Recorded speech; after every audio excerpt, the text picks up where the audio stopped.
Hi hello guys, welcome back to Aadya colourful.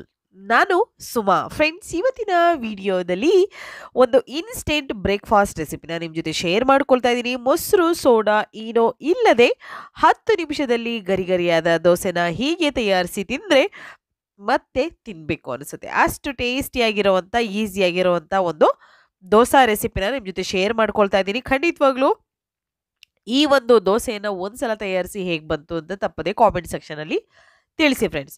Okay, so friends, ನನ್ನ ಎಲ್ಲ ವೀಕ್ಷಕರಿಗೂ ಕೂಡ happy new year, ಹೊಸ ವರ್ಷದ ಶುಭಾಶಯಗಳು. ಸೊ ಎಲ್ಲ ಆರೋಗ್ಯ ಐಶ್ವರ್ಯ ಆಯಸ್ಸು ಎಲ್ಲರಿಗೂ ಕೊಟ್ಟು ಆ ಭಗವಂತ ಕಾಪಾಡಲಿ ಅಂತ ನಾನು ಕೇಳ್ಕೊಳ್ತೀನಿ. ಓಕೆ, ಸೊ ಇವತ್ತಿನ ವಿಡಿಯೋನ ಶುರು ಮಾಡೋಣ. ಈಗ ನಾನು ಇಲ್ಲಿ ಒಂದು ಮಿಕ್ಸಿಂಗ್ ಬೌಲ್ ತೊಗೊಂಡಿದ್ದೀನಿ. ಇದಕ್ಕೆ ನಾನು ಉಪ್ಪಿಟ್ಟು ರವೆ ಅಂದರೆ ಸ್ವಲ್ಪ ದಪ್ಪ ರವೆ ಇರುತ್ತಲ್ಲ, ಆ ರವೆಯನ್ನು ಅರ್ಧ ಕಪ್ ಆಗುವಷ್ಟು ಹಾಕ್ಕೊಳ್ತಾ ಇದ್ದೀನಿ. ಅದೇ ಕಪ್ಪಿನ ಅಳತೆಯಲ್ಲಿ ನೋಡಿ, ಒಂದೇ ಕಪ್ಪಿನ ಅಳತೆಯಲ್ಲಿ ಎಲ್ಲ ಮೆಜರ್ಮೆಂಟು ತಗೋಬೇಕಾಗುತ್ತೆ. ಸೊ ಅದೇ ಕಪ್ಪಿನ ಅಳತೆಯಲ್ಲಿ ಅಕ್ಕಿ ಹಿಟ್ಟನ್ನು 1 ಕಪ್ ಅಕ್ಕಿ ಹಿಟ್ಟು ಅಂದರೆ ನಾವು ರೊಟ್ಟಿಗೆ ಉಪಯೋಗಿಸ್ತೀವಲ್ಲ, ಮನೆಯಲ್ಲಿಯೇ ಅಕ್ಕಿ ಹಿಟ್ಟನ್ನು ಬೇಕಿದ್ರೆ ತಯಾರಿಸ್ಕೋಬೋದು. ಸೊ ಆ ಒಂದು ಅಕ್ಕಿ ಹಿಟ್ಟನ್ನು ಹಾಕ್ಕೊಳ್ತಾ ಇದ್ದೀನಿ. ಮತ್ತು ಅದೇ ಕಪ್ಪಿನ ಅಳತೆಯಲ್ಲಿ ಒಂದು ಅರ್ಧ ಕಪ್ಪು ಗೋಧಿ ಹಿಟ್ಟನ್ನು ಹಾಕ್ಕೊಳ್ತಾ ಇದ್ದೀನಿ, ಚಪಾತಿಗೆ ಉಪಯೋಗಿಸುವಂತಹ ಹಿಟ್ಟು. ಸೊ ಅದು ಹಾಗೆ 1/4 ಕಪ್ ಆಗುವಷ್ಟು, ಅರ್ಧ ಕಪ್ ಆಗುವಷ್ಟು ರವೆ, ಮತ್ತು 1 ಕಪ್ ಆಗುವಷ್ಟು ಅಕ್ಕಿ ಹಿಟ್ಟು, ಮತ್ತು ಅರ್ಧ ಕಪ್ ಆಗುವಷ್ಟು ಗೋಧಿ ಹಿಟ್ಟು, ಇಷ್ಟನ್ನು ಹಾಕ್ಕೊಂಡಿದ್ದೀನಿ. ರುಚಿಗೆ ತಕ್ಕಷ್ಟು ಉಪ್ಪನ್ನು ಕೂಡ ಹಾಕ್ಕೊಳ್ತಾ ಇದ್ದೀನಿ. ಉಪ್ಪನ್ನು ಹಾಕಿದ ನಂತರ, ಸೊ ಫ್ರೆಂಡ್ಸ್, ನೀವೇನಾದರೂ ಫಸ್ಟ್ ಟೈಮ್ ನನ್ನ ಚಾನಲ್ಗೆ ವಿಸಿಟ್ ಮಾಡಿದರೆ ಪ್ಲೀಸ್ ನನ್ನ ಚಾನಲ್ನ ಸಬ್ಸ್ಕ್ರೈಬ್ ಮಾಡ್ಕೊಳ್ಳಿ, ಹಾಗೆ ಲೈಕ್ ಮಾಡಿ ಮತ್ತು ಹೆಚ್ಚೆಚ್ಚು ಶೇರ್ ಮಾಡಿ ಫ್ರೆಂಡ್ಸ್. ಓಕೆ, ಸೊ ಅದಾದ ನಂತರ ಉಪ್ಪು ಹಾಕಿದ ನಂತರ ಈಗ ಪೆಪ್ಪರ್ ಪೌಡರ್, ಕಾಳು ಮೆಣಸಿನ ಪುಡಿಯನ್ನು ಹಾಕ್ಕೊಳ್ತಾ ಇದ್ದೀನಿ. ಒಂದು 1/4 ಟೀ ಸ್ಪೂನ್ ಆಗುವಷ್ಟು ಹಾಕ್ಕೊಳ್ತಾ ಇದ್ದೀನಿ. ಅದಾದ ನಂತರ ಒಂದು ಹಸಿರು ಮೆಣಸಿನಕಾಯಿನ ಸಣ್ಣದಾಗಿ ಕಟ್ ಮಾಡಿ ಹಾಕ್ಕೊಳ್ತಾ ಇದ್ದೀನಿ. ನೋಡ್ತಾ ಇರ್ಬೋದು ನೀವು. ತುಂಬಾ ಈಸಿಯಾಗಿ ನೀವು ಕೇವಲ 10 ನಿಮಿಷದಲ್ಲಿ ಈ ಒಂದು ದೋಸೆಯನ್ನು ತಯಾರಿಸ್ಕೋಬೋದು. ಸೊ ಖಂಡಿತವಾಗ್ಲೂ ದೋಸೆ ಮಾಡೋದಕ್ಕೆ ತುಂಬಾ ಪ್ರೊಸೀಜರ್ ಇರುತ್ತೆ. ದೋಸೆಗೆ ಅಕ್ಕಿ, ನಾವು ಬೇಳೆ ಎಲ್ಲ ನೆನೆ ಹಾಕಬೇಕು. ಅದಾದ ನಂತರ ಅದನ್ನು ಗ್ರೈಂಡ್ ಮಾಡಿ ಅದನ್ನು ರಾತ್ರಿ ಎಲ್ಲ ಇಟ್ಟು ನಂತರ ದೋಸೆ ಹಾಕಬೇಕು. ಆ ಥರದ್ದು ಇಲ್ಲವೇ ಇಲ್ಲ. 10 ನಿಮಿಷದಲ್ಲಿ ದೋಸೆ ತಿನ್ನಬೇಕಾ, ರೆಡಿಯಾಗಿಬಿಡುತ್ತೆ. ಓಕೆ, ಸೊ ಈ ರೀತಿಯಾಗಿ ಒಂದ್ಸಲ ತಯಾರಿಸಿ. ನಂತರ ಒಂದು ಮೀಡಿಯಮ್ ಸೈಜಲ್ಲಿರುವಂತಹ ಈರುಳ್ಳಿಯನ್ನು ಸಣ್ಣದಾಗಿ ಕಟ್ ಮಾಡಿ ಹಾಕ್ಕೊಂಡಿದ್ದೀನಿ. ಮತ್ತು ನಾನು ಸ್ವಲ್ಪ ಕೊತ್ತಂಬರಿ, 2-3 ಟೇಬಲ್ ಸ್ಪೂನ್ ಆಗುವಷ್ಟು ಕೊತ್ತಂಬರಿ ಸೊಪ್ಪನ್ನು ಸಣ್ಣದಾಗಿ ಕಟ್ ಮಾಡಿ ಹಾಕ್ಕೊಂಡಿದ್ದೀನಿ ಫ್ರೆಂಡ್ಸ್. ಓಕೆ, ಇದಾದ ನಂತರ ಚೆನ್ನಾಗಿ ಇದನ್ನು ಮಿಕ್ಸ್ ಮಾಡ್ಕೊಂಡಿದ್ದೀನಿ. ನೀರೇನು ಕೂಡ ಇನ್ನೂ ಹಾಕ್ಕೊಂಡಿಲ್ಲ. ಇವಾಗ ನೀರನ್ನು ಹಾಕ್ಕೊಳ್ಳೋಣ. ಸ್ವಲ್ಪನೇ ನೀರನ್ನು ಅವು ಎಷ್ಟು ಬೇಕಾಗುತ್ತೆ ನೋಡಿಕೊಂಡು ಹಾಕ್ಕೋಬೇಕಾಗುತ್ತೆ. ಸೊ 1 ಕಪ್ ನೀರು ಹಾಕ್ಕೊಂಡ ನಂತರ ನಾನು ಮಿಕ್ಸ್ ಮಾಡ್ಕೊಳ್ತಾ ಇದ್ದೀನಿ. ಮತ್ತು ಜಾಸ್ತಿ ನಾವು ಇದನ್ನು ನೀರು ಕಮ್ಮಿ ಹಾಕ್ಕೊಂಡು ಕೂಡ ಕಲಸೋ ಹಾಗಿಲ್ಲ. ಒಂದೇ ಸಲ ಜಾಸ್ತಿ ನೀರು ಹಾಕಿದ್ರೂ ಕೂಡ ಗಂಟು ಆಗಿಬಿಡುತ್ತೆ. ಅದಕ್ಕೆ ಸ್ವಲ್ಪ ನೀರನ್ನು ಹಾಕ್ಕೊಂಡು ನಾವು ಹಿಟ್ಟನ್ನು ಒಂದು ಮೀಡಿಯಮ್ ಆಗಿ ಕಲಿಸ್ಕೋಬೇಕಾಗುತ್ತೆ. ಸೊ ನೋಡ್ತಾ ಇದ್ದೀರಲ್ಲ, ಇವಾಗ ಈ ರೀತಿಯಾಗಿ ಮಿಕ್ಸ್ ಮಾಡ್ಕೊಳ್ತಾ ಇದ್ದೀನಿ.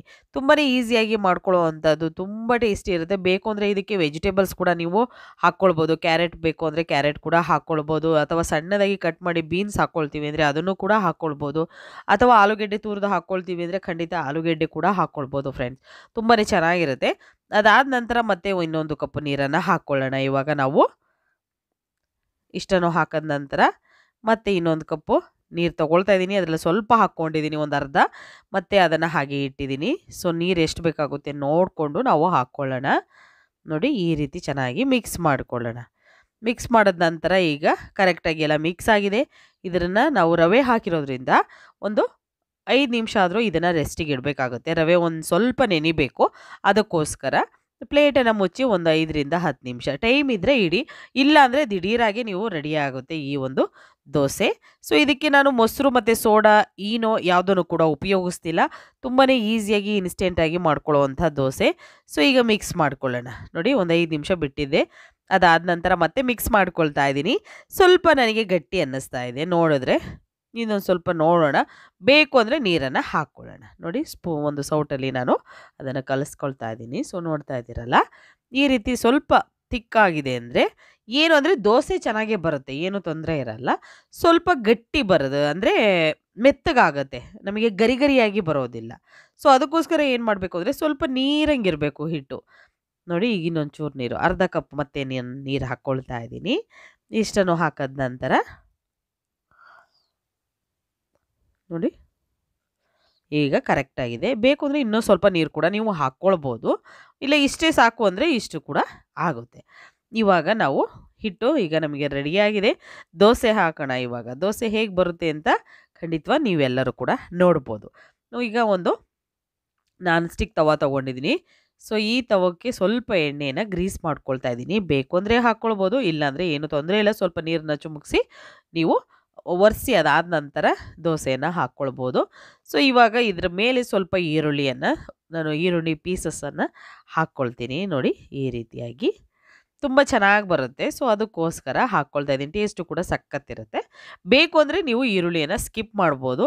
ಇಲ್ಲ ಹಾಕ್ಕೊಳ್ತೀವಿ ಅಂದರೆ ಖಂಡಿತ ಈರುಳ್ಳಿ ಈ ರೀತಿ ಕೂಡ ಹಾಕ್ಕೊಂಡು ದೋಸೆಯನ್ನು ತಯಾರಿಸ್ಕೋಬೋದು. ಇವಾಗ ನಾವು ಇದಕ್ಕೆ ಹಿಟ್ಟನ್ನು ಹಾಕ್ಕೊಳ್ತಾ ಇದ್ದೀವಿ. ದೋಸೆ ಸರಿಯನ್ನು ಹಾಕ್ಕೊಂಡು ನಾವು ದೋಸೆ ಮಾಡೋದಕ್ಕೆ ರೆಡಿ ಮಾಡ್ಕೊಳ್ತಾ ಇದ್ದೀವಿ.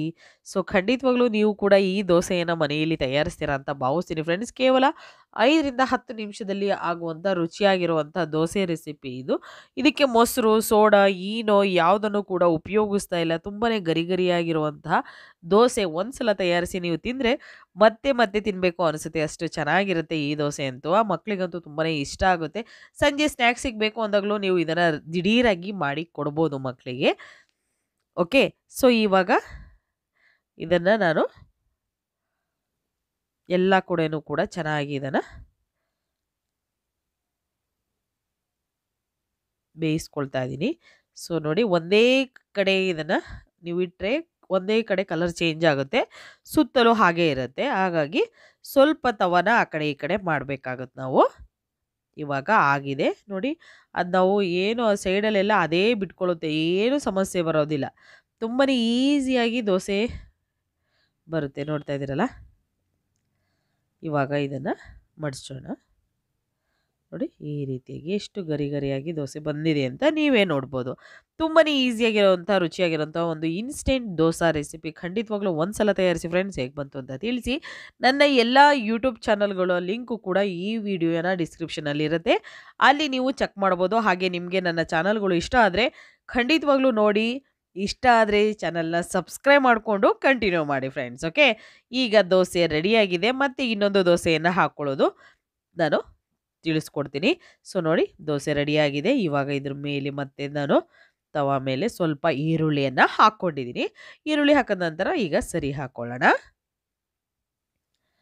ಈ ರೀತಿ ರುಚಿಯಾಗಿರುವಂಥ ದಿಢೀರಾಗಿರುವಂತಹ ದೋಸೆಗಳನ್ನು ಖಂಡಿತವಾಗ್ಲೂ ತರಿಸಿ. ಬ್ಯಾಚುಲರ್ಸ್ ಅಂತೂ ಮನೆಯಲ್ಲಿ ಖಂಡಿತವಾಗ್ಲೂ ಈ ಒಂದು ದೋಸೆಯನ್ನು ತಯಾರಿಸ್ಕೋಬೋದು.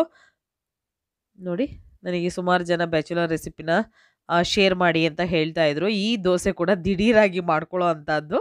ಸೊ ಒಂದ್ಸಲ ತಯಾರಿಸಿ. ಓಕೆ, ಹೇಗೆ ಬಂತು ಅಂತ ತಪ್ಪದೇ ತಿಳಿಸಿ. ಈಗ ಆಗಿರೋವಂಥ ದೋಸೆನ ನಾನು ಸರ್ವ್ ಮಾಡ್ಕೊಳ್ತಾ ಇದ್ದೀನಿ.